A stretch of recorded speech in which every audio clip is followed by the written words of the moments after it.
para você que nos acompanha em mais um episódio do Abstract.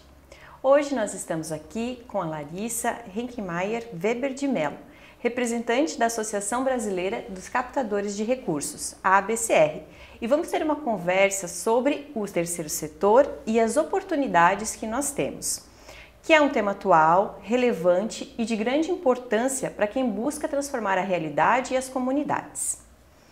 Para a gente começar, vamos conhecer melhor a nossa convidada e a sua trajetória profissional. Larissa, você poderia contar um pouquinho para a gente o seu caminho até aqui e como chegou à ABCR? Olha, quantas memórias, né? Trazer esse tema, trazer um pouquinho, contar um pouquinho da minha história é sempre tão gostoso, porque me lembra, e principalmente de estar aqui na Unidade, né? Quando cheguei aqui já relembrei alguns momentos aí da minha carreira. Eu iniciei na área de projetos dentro de uma universidade e eu comecei a desenvolver projetos, organizava, eu era estagiária na época ainda, e eu organizava os projetos dos professores, colocava todos dentro de um formulário lindo, maravilhoso. Isso era encaminhado para a reitoria e depois nunca tinha dinheiro para ser executado esses projetos. Então, eu digo que a minha entrada nesse ramo, nessa área de captação de recursos, ela veio muito de uma frustração. A frustração de ver projetos e ideias maravilhosas, mas que não se tinham recurso para executá-las. E foi aí que o reitor da universidade na época me disse assim: Larissa, por que em vez de você querer mudar de área, você não se desafia a descobrir como faz para que se tenha recurso para esses projetos? A gente acompanha tanto universidades americanas fazendo campanhas de fundraising, que na época eu nem sabia o que era fundraising, e aqui no Brasil a gente ainda ouve tão pouco falar de captação de recurso para instituições de ensino e também voltadas para o terceiro setor. Foi aí que eu comecei então a estudar mais a área, participei de alguns congressos, tanto no Brasil quanto nos Estados Unidos, e eu conheci a AFP, que é a Associação Norte-Americana de Captadores de Recursos, antes mesmo de conhecer a BCR. E lá nos Estados Unidos, participando de um congresso, encontrei brasileiros lá que me disseram: nossa, Larissa, por que você não vem conhecer então também como funciona a BCR aqui no Brasil? E a BCR no Brasil já existe há 25 anos, né? Então deve fazer uns 20 aí que eu estou envolvida com a BCR. Legal, Larissa. Bom conhecer um pouquinho da tua trajetória, né? Nós vamos falar um pouquinho mais sobre a BCR daqui a pouquinho, mas antes gostaria de perguntar para ti os momentos mais marcantes nessa tua trajetória. Você já comentou alguns deles, né? Mas pensando na tua atuação junto às entidades do terceiro setor, né? A partir do momento que tu conhece a BCR e outras instituições, se pudesse contar para nós assim momentos marcantes dessa tua trajetória, que são exemplos também para as outras entidades e outras pessoas que fazem esse trabalho bonito. Hoje eu atuo na área de captação de recursos, né? Então a minha empresa ela desenvolve projetos muito mais voltadas para as leis de incentivo. Então ações assim que são realmente fantásticas e marcantes é a gente ver o resultado, porque quando a gente vê o resultado na ponta, é um projeto cultural, é uma oficina de música, é uma oficina de dança, é um anfiteatro sendo construído, é uma criança que tem a oportunidade de ter aquela refeição no dia porque tem um projeto social por trás, é o idoso tendo uma atividade sendo desenvolvida, é o atleta podendo executar uma atividade, né, como atleta. É isso que faz toda a diferença. Eu vejo que a gente ainda tem muita oportunidade, não só nas leis de incentivo. Hoje o meu foco maior é atuar com as leis de incentivo, com o incentivo fiscal que as empresas podem aportar do seu imposto de renda para os projetos, mas também todas as outras formas de captação. A gente vê uma crescente na área de captação de recursos, principalmente no lado profissional, né? Então, profissionalizar o terceiro setor é muito importante. Hoje, as empresas, elas não só aportam recursos por meio de incentivos fiscais, mas também pelo investimento social privado.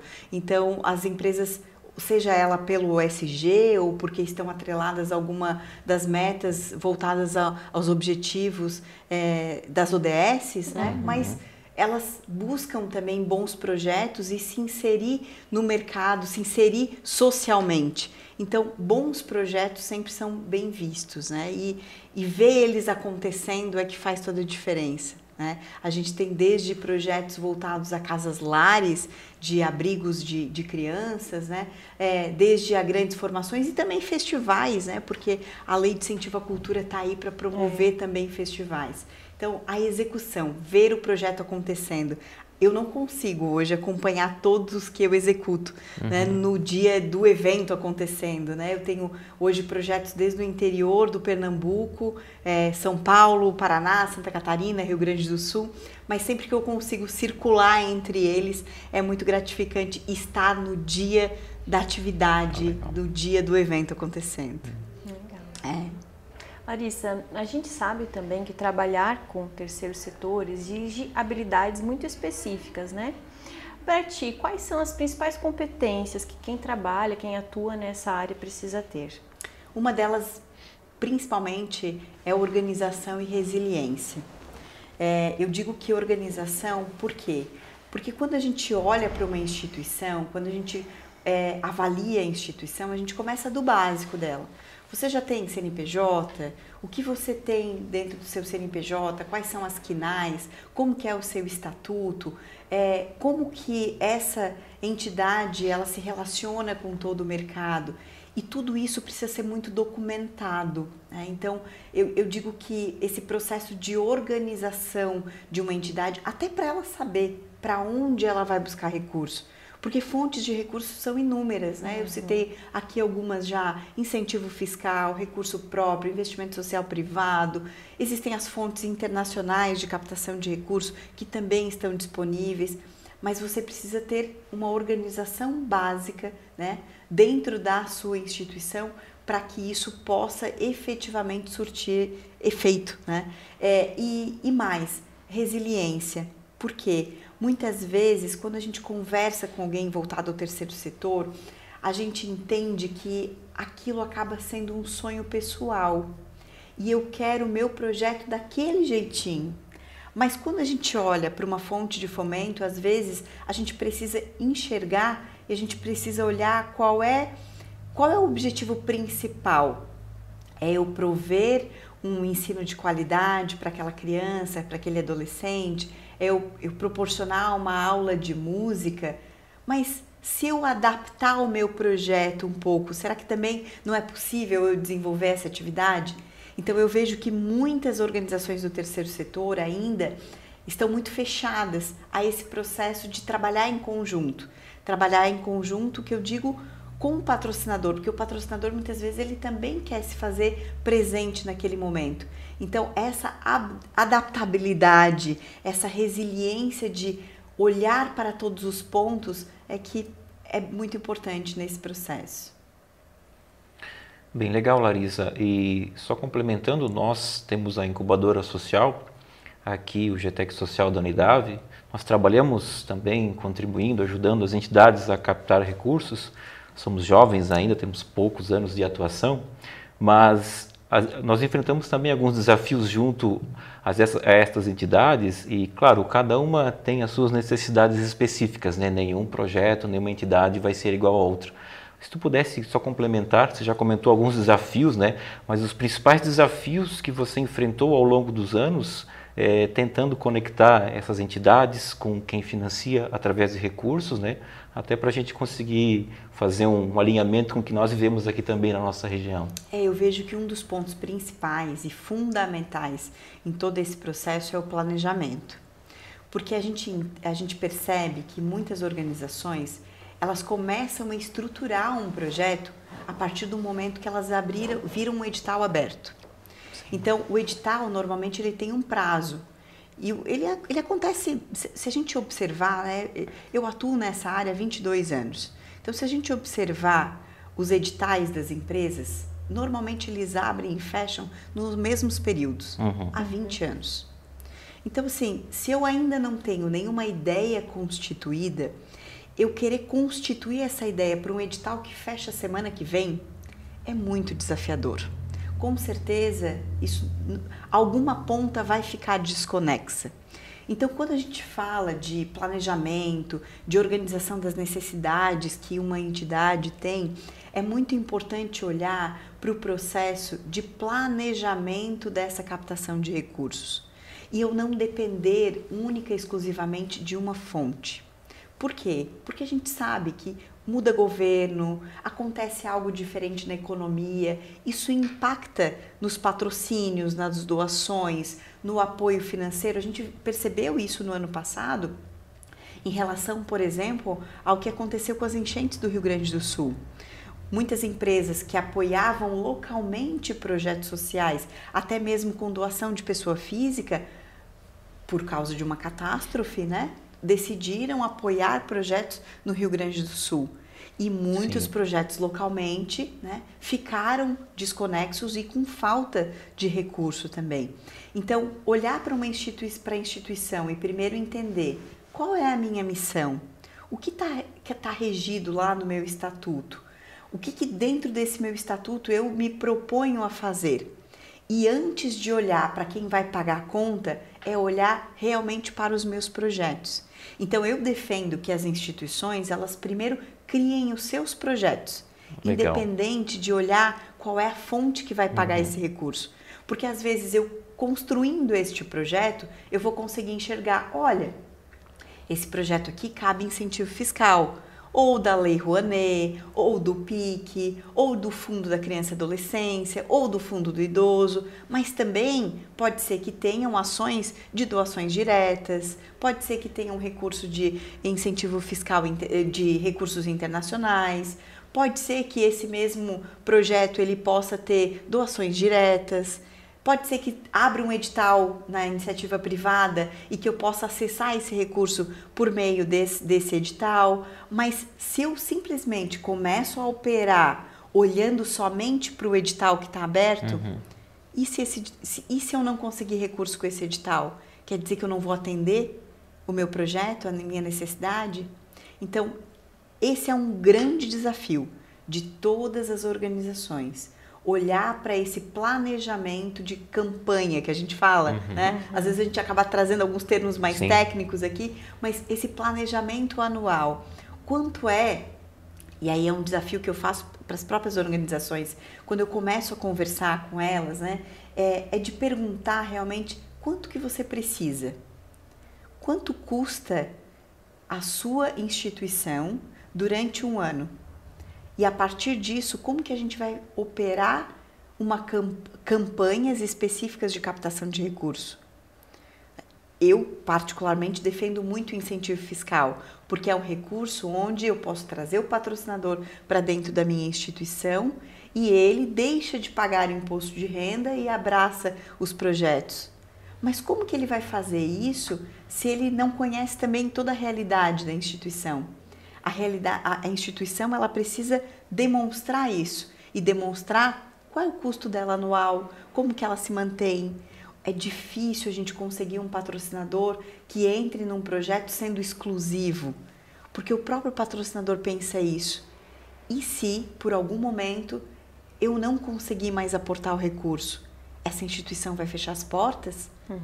É importante que a gente tenha várias fontes de renda para aquela mesma instituição. Né? Legal. Eu concordo contigo. Acho que essa organização e esse planejamento das entidades é fundamental. E aqui, como o professor Daniel comentou, na incubadora nós temos esse papel também, né, de auxiliar essas entidades nessa organização, nesse planejamento, né? Porque a gente entende, a incubadora entende que o terceiro setor, ele desempenha um papel significativo para o desenvolvimento das comunidades e das regiões, né? Então a gente gostaria que você falasse um pouquinho como é a tua visão do papel do terceiro setor e do voluntariado para o desenvolvimento das comunidades. Eu vejo que o terceiro setor, para mim, hoje, é a salvação do que a gente precisa. Cada vez mais, pela necessidade e pelos órgãos, pela forma que os órgãos de controle se posicionam muitas vezes em relação aos municípios, tá cada vez mais difícil o município operar o social. Não só o social, a cultura, o esporte, né? E se a gente tem mecanismos e formas de atuar em parceria com o terceiro setor, eu acredito muito nesse processo. E acho muito importante que vocês tenham aqui na Unidade essa incubadora. Eu tenho certeza que daqui pode surgir muitos negócios sociais, negócios sustentáveis, né? E negócios que podem virar empresas, por que não? Né? Negócios sociais que podem gerar negócios e contratar pessoas. Eu vejo muito que essa questão do voluntariado, ela é muito importante para dentro das organizações, porque muitas vezes o que uma entidade precisa hoje não é o recurso financeiro. Ela até já sabe como buscar esse recurso financeiro, mas talvez o que ela não saiba é organizar um fluxo de caixa, é fazer um planejamento estratégico. E às vezes, do outro lado, nós temos profissionais maravilhosos que vão nos acompanhar aqui, ouvir esse podcast, ouvir a entrevista aqui conosco e ver assim, nossa, eu gostaria também de contribuir para o terceiro setor, mas eu nem sei como. Mas eu sei fazer uma planilha de Excel muito bem. E talvez uma entidade que possa estar nos ouvindo aqui hoje não consiga desenvolver esse processo, muitas vezes, da organização interna. Será que o meu estatuto hoje ele está adequado a resolver algumas situações que eu possa atrair mais recursos para as causas que hoje eu defendo? Talvez tenha um advogado que esteja nos ouvindo e possa dizer assim, bom, mas eu posso me voluntariar a fazer uma análise nesse estatuto. Né? Da mesma forma, a gente percebe toda essa organização do próprio planejamento, de entender quais são as necessidades, quanto custa, quanto que eu tenho de água, luz, telefone, de profissionais hoje dentro da minha instituição. Se eu hoje atendo X, qual é o meu custo per capita de atendimento? Às vezes, para uma organização do terceiro setor, isso é difícil calcular. Mas, às vezes, um voluntário pode simplesmente, em um dia, uma hora, ou uma semana, um mês, ou quem sabe até um ano de operação, pode acrescer muito dentro de uma organização para melhorar esse processo. Né? Sem dúvida. E é uma das coisas que a gente também comenta sempre na própria incubadora, né? Que você comentou antes, a questão também da importância de você ter um banco de projetos e a importância das pessoas que ajudam, que trabalham junto nas entidades do terceiro setor, por amor também à causa, né? Por ter esse desejo de transformar a realidade. Então, cada região tem as suas particularidades, né? E cada um pode pensar nas entidades que tem lá no seu município, que tem, enfim, na sua região, mas a gente sabe que o que tem sempre é um amor por trás, né? Um querer fazer melhor para o outro, sem precisar de algum dinheiro, algum retorno financeiro, né? Por conta desse trabalho junto à instituição. E uma das coisas que a gente sempre também conversa são os desafios que essas entidades do terceiro setor enfrentam, né? Para que elas possam continuar se mantendo ativas e relevantes. Não é só a questão da busca por recurso financeiro, ou só a questão de procurar mais profissionais, mas existem outros problemas, às vezes, que elas enfrentam. Se tu puderes falar um pouquinho da experiência que tu tem, né, sobre os desafios que as entidades precisam superar para continuar se mantendo ativas e estar continuando a promover o desenvolvimento lá nas suas localidades. Hoje, com a chegada do marco regulatório, né, o famoso MOROSC, que a gente chama, as entidades elas precisaram se adaptar muito, né? Então hoje a entidade ela precisa ter um site, ela precisa ter um portal da transparência, ela precisa também mostrar como que ela aplica os recursos, até para que a gente tenha mais transparência no processo de doação. Então imagine os doadores, pessoas físicas, depositando recurso numa entidade, mas não sabe para onde está sendo utilizado aquele recurso. Eu acabo não criando nenhum vínculo, né? Então, a própria entidade, a partir do momento que ela abre o seu CNPJ, né, ela precisa entender que ela precisa dar transparência para as ações que ela faz. Então, da mesma forma que um município precisa ter um portal da transparência, né, talvez não nessa robustez toda que exige uma prestação de uma organização de uma prefeitura, mas dentro das próprias entidades, elas também precisam mostrar isso. E esse é um dos grandes desafios, né? Quais são as entradas? De onde está vindo o meu recurso? Porque a gente sabe que por tanta coisa errada que você já se fez, não só no Brasil, mas no mundo, sim. né, voltado a questões de captação de recursos, até mesmo questões voltadas à lavagem de dinheiro, a situações críticas, né, que a gente observa e que a gente não pode deixar isso de lado, porque isso é um tema que acaba acontecendo também. As instituições sérias, elas só vão conseguir se manter se cada vez mais elas se profissionalizarem. Então eu defendo muito, assim que fui convidada para estar aqui, né, de pronto já aceitei o convite, porque eu acredito muito que fóruns, eventos voltados ao terceiro setor, cada vez mais são importantes para que se tenha essa troca de experiências. Como você está fazendo lá na sua organização? Como que eu também posso fazer na minha organização? Exemplos de outros lugares também, né? Eu defendo muito essa troca de informação, essa troca de experiências. Hoje em dia, claro que com o avanço da tecnologia e a internet está aí para facilitar nossas informações e busca, mas eu acredito muito nesses encontros presenciais, nesses momentos de troca onde eu posso contar quais são as minhas dificuldades e fazer com que outras pessoas também possam trazer exemplos e trazer, olha, lá na minha organização eu resolvo desse jeito, eu faço desse jeito, eu conto com determinada parceria. Então, ter esse momento, tanto dentro dos eventos aqui da própria instituição, como também ter a incubadora como parceira das organizações do terceiro setor, faz toda a diferença. Larissa, e agora a gente gostaria de entender um pouquinho melhor sobre a ABCR, né? Que pode ser uma associação que talvez nem todos conheçam, né? Principalmente aqui na nossa região. A gente gostaria que você pudesse falar um pouquinho o que é a ABCR, qual que é a missão dela. Então, a ABCR existe há 25 anos, né? Eu sou associada há 199, né? Então, ela foi fundada pelo professor Custódio Pereira, que para mim foi uma das pessoas que me incentivou a entrar e me desenvolver nessa área de captação de recursos, né? A sede da BCR fica em São Paulo. Hoje, cada estado pode definir os seus núcleos, né, de regionais de operação. Em Santa Catarina, então, nós temos 80 associados. Está aberto o convite para que mais associados também possam fazer parte. Hoje, qualquer pessoa que atue ou deseje atuar na área de captação de recursos é bem-vindo. A forma de atuação da ABCR, ela é muito de trocas de experiências. Além dos núcleos regionais, nós temos os GTs de trabalho. Então, são GTs na área de cultura, de esporte, empresas, assistência social, saúde. Eu não consigo nem participar de todos, né? Porque todos os dias nós temos atividades e ações voltadas à captação de recursos. Então, quando você acessa a BCR, você pode escolher participar dos núcleos regionais e também dos GTs de trabalho, né? Então, dependendo da sua área de atuação, você decide quais os GTs.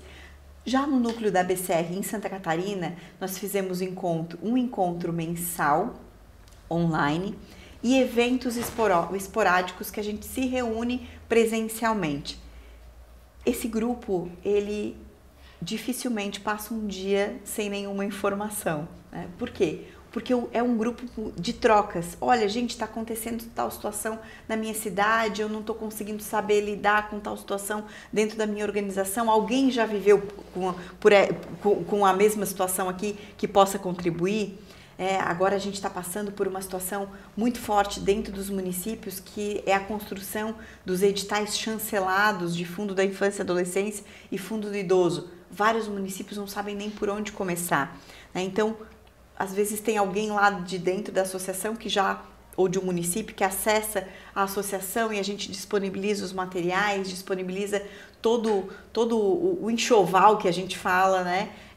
E a gente trabalha muito com parcerias, né? Então, a FECAM, que é a Federação dos Municípios, sim, é uma grande parceira de disseminação do conhecimento também, de captação de recursos. Agora está criado o mais recente núcleo da OAB do terceiro setor, que em breve a gente vai receber o convite para fazer parte também do lançamento oficial. Então a OAB do terceiro setor em São Paulo é muito forte, a gente conseguiu trazer isso para Santa Catarina também, e aqui em Santa Catarina a gente trabalha muito nessa frente, né? Olhar os incentivos fiscais, como que a gente pode fazer com que o dinheiro de Santa Catarina, do imposto de Santa Catarina, fique em Santa Catarina.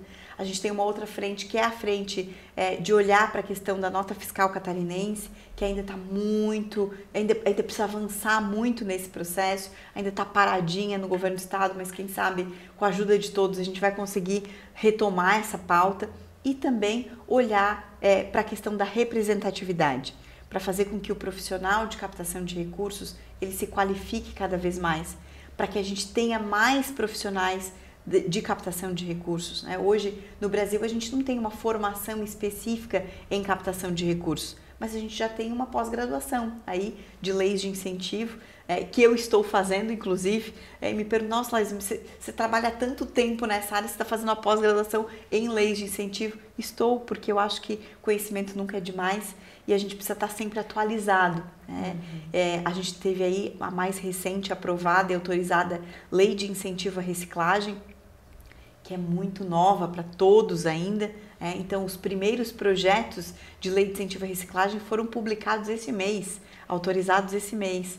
Então, existe aí uma infinidade de coisas a serem feitas, e nós, na BCR, estamos sempre em busca de mais conhecimento, de mais informação, de mais troca, para que as pessoas possam ter mais acesso a recursos e trabalhar de uma forma muito organizada, muito séria, com ética, com respeito, com transparência. Então esse é o nosso desafio aí, o desafio de fazer com que mais pessoas também conheçam qual é esse papel da própria ABCR e possam se integrar também a esse grupo, né?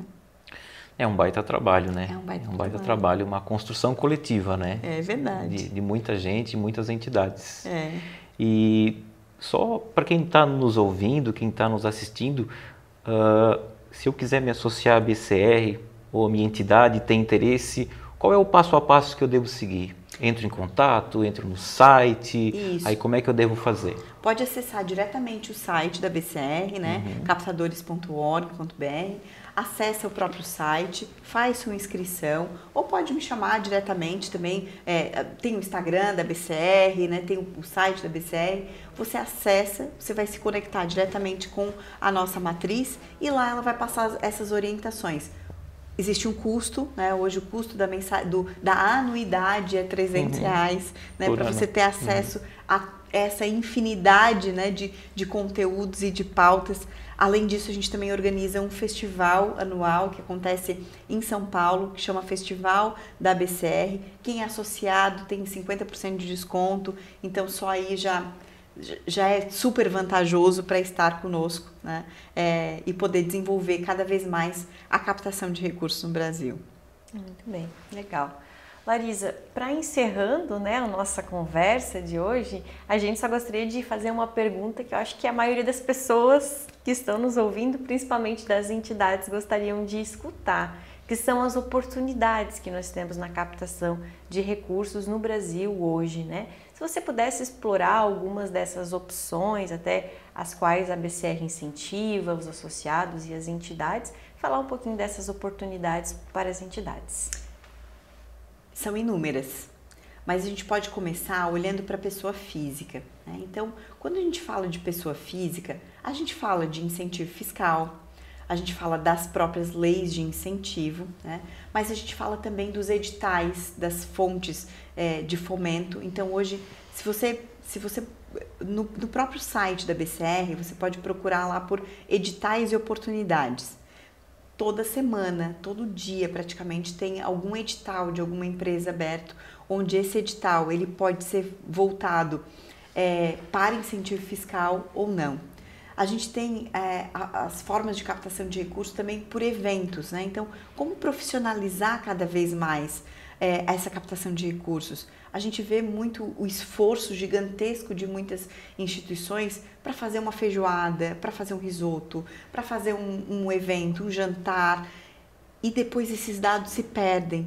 Então, quando a gente olha como a BCR, a gente defende muito que as entidades busquem plataformas hoje de captação de recursos, onde ela pode manter um banco de dados de pessoas que já passaram por outras situações, por outros eventos, e muitas vezes num único clique a gente consegue informar todas novamente de próximos eventos. E a gente tem cases incríveis aí no Brasil de captações que acontecem por meio de plataformas, né? A gente defende muito olhar para oportunidades também internacionais. Hoje no Brasil a gente tem as fontes bilaterais e as fontes multilaterais, que algumas delas abrem editais, outras não. Então a gente tem ONU, Unesco, enfim, Criança Esperança, né, que tem editais do Criança Esperança, mas quando a gente olha para essas fontes internacionais de captação de recursos, é uma infinidade de oportunidades, que de novo a gente precisa olhar para a gente, para o que a gente faz, para o nosso estatuto, para o que a gente tem de projeto e a partir disso, para onde que a gente vai buscar oportunidades de captação de recursos, né, para manter e desenvolver as nossas atividades. Excelente, Larissa. Bom, a gente quer te agradecer muito por estar participando aqui hoje, por compartilhar toda essa experiência que você tem e também toda a experiência da ABCR e as oportunidades que podemos ter aqui e trazer também, levar para as nossas entidades aqui da região do Alto Vale. Fica o convite aqui para as pessoas que estão nos ouvindo, que vão nos ouvir ainda, a conhecer o site da BCR e entrar em contato conosco. Hoje nós temos associados em todos os cantos do Brasil, desde São Miguel do Oeste, Araranguá, Joinville, Blumenau, enfim, né? Florianópolis, o Sul todo. É muito importante que a gente acrescente mais pessoas a essa rede para que a gente possa fazer com que a captação de recursos seja cada vez mais uma ferramenta realmente de oportunidade para que as entidades do terceiro setor consigam executar a sua missão, né? E eu que agradeço por essa oportunidade de estar aqui com vocês, de retornar aqui à Unidade, um carinho muito grande por essa instituição. Muito obrigada. Imagina, obrigado, gente, nós que agradecemos. A gente agradece Isso. mesmo. E para você que nos acompanhou até aqui, muito obrigada e não esqueça de curtir e compartilhar este episódio. Até a próxima!